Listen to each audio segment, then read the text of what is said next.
Hey everyone, in today's video, I'm going to be talking about everything that has to do with the stock market. So a few months ago, I saw a post on Instagram called The Layers of Investing. Of course, it was more geared towards Americans. So I ended up making a version for us Canadians, which I'll insert a picture of right here.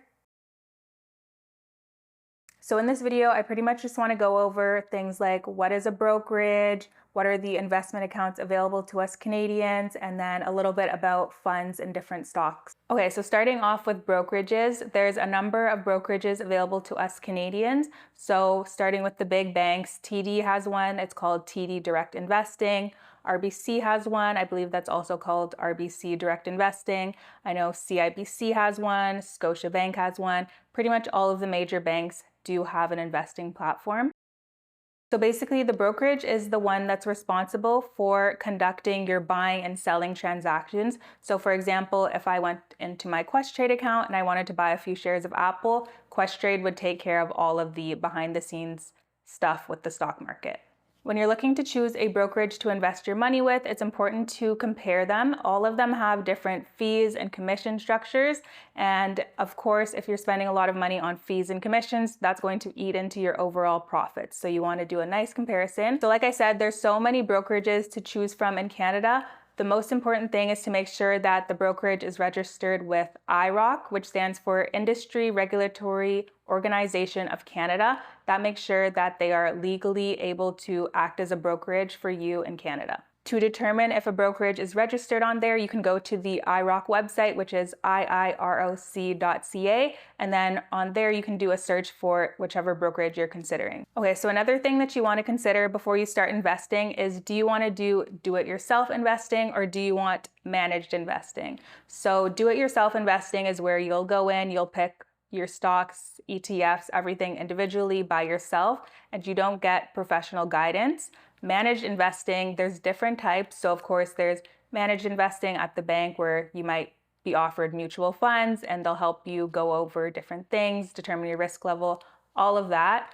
And then there's also now robo investing, which is another popular method. Okay, so let's talk a little bit more about self-directed investing. So like I said, you're pretty much responsible for everything that has to do with your account. You'll buy your ETFs, you'll buy your stocks, everything like that. And you're also going to want to pay attention to how your stocks are doing and, switch things around accordingly. So this is something that can obviously take up a lot of time, and you have to do a lot of research and a lot of learning on your own in order to be a successful DIY investor. So although being a DIY investor could take up a decent amount of your time and you do have to continually pay attention to it, one of the great things about being a DIY investor is that the fees for this are typically lower than going with the managed investing route. So on the managed investment side, one of the important things to consider is taking a look at the management fee. I've seen rates from anywhere from 0.5% to 2%. So of course, again, that does cut into your profits a little bit more. So you want to be conscious of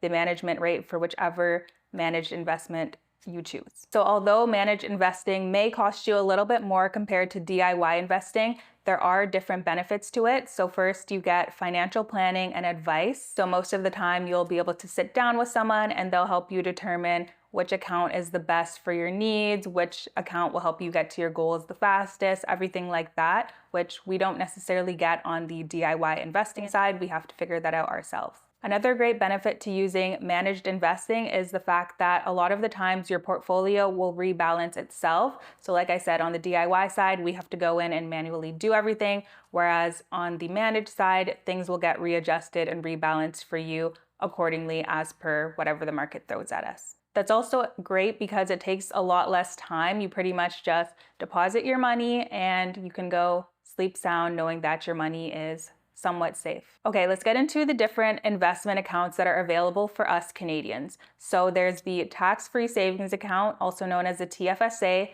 There's the RRSP, also known as the Registered Retirement Savings Plan.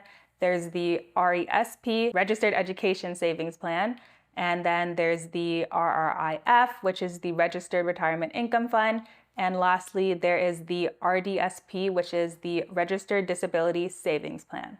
So the most common account that most of us will be using is the TFSA and the RRSP. So I'm just going to briefly give an overview of those. Let me know if you guys want a more in-depth video talking about these.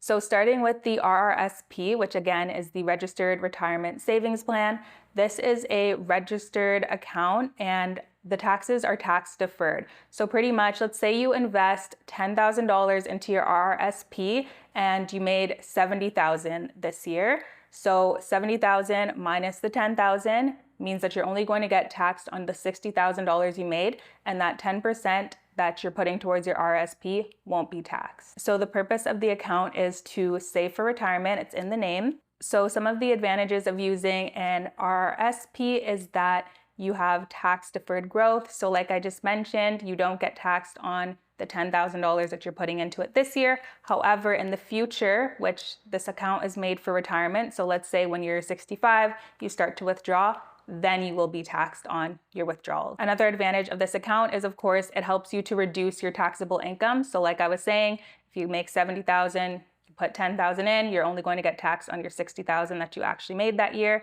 and not the additional $10,000. Something else to consider with this account is that there are different programs that are offered through it if you do need to take out your money before retirement. So there's the home buyer's plan where you can take out your money if you're going to buy your first house and then you have to repay it over, I think it's 15 years. Or there's also the lifelong learning plan. So if you decide to go back to school at any point in your life, then you can make withdrawals from your RRSP for that purpose. But other than that, it's pretty much just meant for retirement, and that's why you get taxed when you're retired. The idea behind that is also that you're probably going to be making less money when you're retired. You're just going to be getting your pension or you're relying solely on your RRSP. Therefore, you'll be in a lower tax bracket than you are now in most cases. Okay, now let's talk about the TFSA, which is my favorite investing account. So again, TFSA is the tax-free savings account. And in this account, your money grows tax-free. And what I really like about this account is that it's not linked to a specific purpose. So like I said, the RRSP is made for retirement, whereas the TFSA is made for absolutely whatever you want type thing. So some of the advantages of a TFSA are, of course, tax-free growth. So say you put in $1,000, it grows to $1,500. You can take all of that out and it's completely tax-free. On the flip side, a disadvantage of the TFSA is that when you do contribute to it in 1 year and then you withdraw in the same year, you can't recontribute until the next calendar year. Just to recap what we've covered so far, so we've talked about brokerages and then we've talked about investing accounts. So once you select your brokerage, then you go and select the account that you want to open. So TFSA, RSP, etc. Now within your account, you're able to purchase different stocks, ETFs, which is exchange traded funds, mutual funds, and things like that. So I'm just going to briefly give you an overview of ETFs and mutual funds. Those are the most common things that people buy. So mutual funds and exchange traded funds are basically like pools of money that the manager will pool together, and then they'll go and purchase different stocks, ETFs on your behalf. So pretty much think of it like 10 people putting together $10,000, and then the investment manager is going to take that $10,000 and choose different things to buy on your behalf type thing. ETFs are very similar to mutual funds, but ETFs are more traded on the stock exchange. So there's different ticker symbols. Ticker symbol is basically just like the short form abbreviation of how you identify a company. So for example, Apple is AAPL. Anyways, so you can buy these on the stock exchange, which you can do as self-directed investor, and sometimes managed accounts will also buy these on your behalf. When you're looking to choose an investment fund, it's very important to pay attention to the fees. So like I was saying, fees can really add up, and you want to keep as much money as possible so that you're going to grow your money faster. You also want to pay attention to the performance of the fund. So even though the fund may have gone up 5% for the past 20 years, it's not a guarantee that in the next 20 it's also going to go up 5%, but it does kind of give you a good indication of what could happen. It's also very important to pay attention to risk. So every fund has a risk level. It could be low, it could be medium, it could be high. So you want to pay attention to that and make sure that it's aligned with your investing goals. It's also important to pay attention to the investment objective of this fund that you're going to choose. So some of them are high growth, some of them are more income producing, and things like that. So for example, if you do choose a high growth one, that means you ideally want to just grow your money, grow your money, grow your money. And that's more ideal for people who have a longer time horizon. So you want to pay attention to that.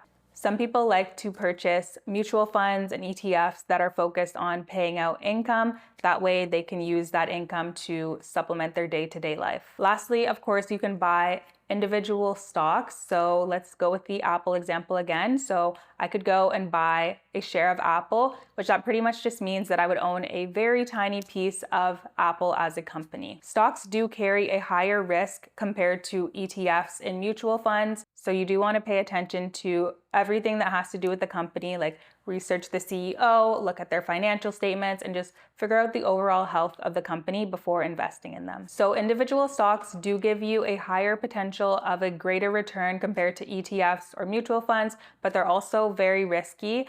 I know when I started investing back in, I think it was 2020 or 2021, I literally saw stocks lose 50% of their value, 75% of their value, and things like that. So just know that when you're investing in individual stocks, it's going to fluctuate a lot more than if you were invested in an ETF or a mutual fund. Okay, so that's everything I have to share today about the layers of investing in the stock market as a Canadian. Let me know if there's any additional videos that you guys would like to see by leaving a comment down below, and I will film that for you. Thank you for watching. Bye.